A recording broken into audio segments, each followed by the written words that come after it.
A local mother says that her daughter was bullied and sexually harassed in school. Across the state, there were more than 10,000 sexual harassment offenses committed that resulted in some sort of discipline or disciplinary diversion last year. And Team 10 investigator Adam Rakusin discovered those numbers are up in San Diego County schools. Adam. Yeah, and the experts say that's probably because more victims are willing to come forward. A 2015 report says studies have found that over half of girls and at least 40% of boys in grades 7 through 12 have faced some sort of form of unwanted conduct based on or because of sex. I do want to warn you, some of the content in this story is graphic. It was supposed to be a fresh start, a new school known for its academics, a place to hit the books and fit in. I hope she would have a really great experience. I think that's what every parent wants. Instead, Maisha Jackson says she got this. I got a damaged child. Jackson's daughter is a student at Magnolia Science Academy. She says her daughter was constantly bullied and sexually harassed by another student. She said that he would take her pencils from her.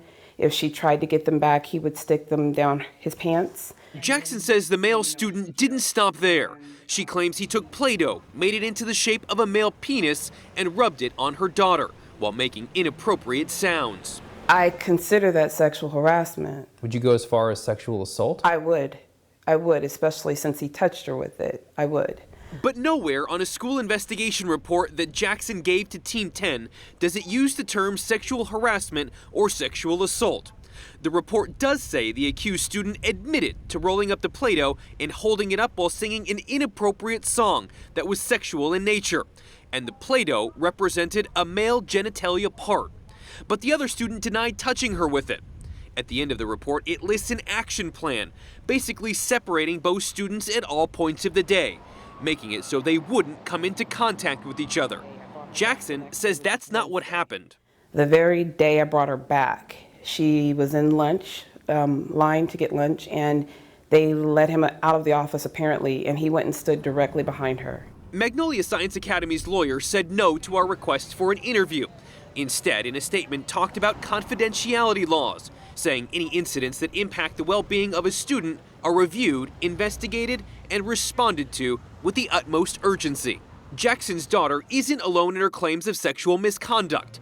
We've discovered disciplinary actions for sexual harassment and sexual assault in public K-12 schools are on the rise across the state and right here in San Diego County. State records show more than 10,000 total offenses across the state for sexual harassment last school year that resulted in some sort of discipline. Here in San Diego County, more than 900, a number that's also up from the previous year. Statewide, there were also more than 1,200 total offenses committed related to sexual assault and sexual battery.